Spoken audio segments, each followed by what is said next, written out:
Magandang umaga mga kabalen. Tara samahan niyo ulit ako sa aking daily routine sa aking mga alagang RTL. Una ang ginagawa ko mga kabalen, naglalagay ako ng apa sa kanilang mga tae para mapalesen natin yung kanilang amoy at saka para mabawasan yung mga langaw sa paligid-ligid nila para hindi rin sila mahawakan kaagad ng virus, mga sakit galing sa iba't ibang mga langaw.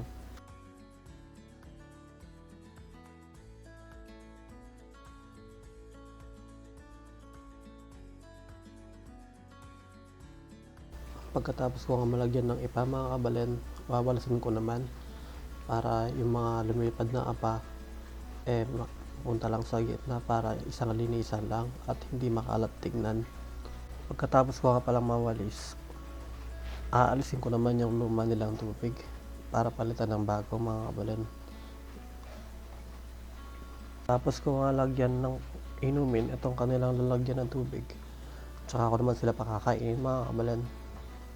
Ang ratio pala ng pagpapakain sa mga RTL is 100 gram per heads. So 48 heads yan, nasa 4,800 grams. At kung sa kilo naman is 4.8 kilograms. Hinahati ko nga pala yung pagpapakain sa kanila, ginagawa kong umaga at hapon lang.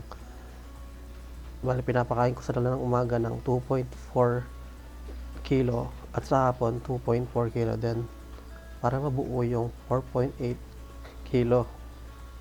At meron nga tayo na harvest na mangingilang itlog dahil hindi pa talaga sila 100% na nangingitlog. That's for today's video. Salamat!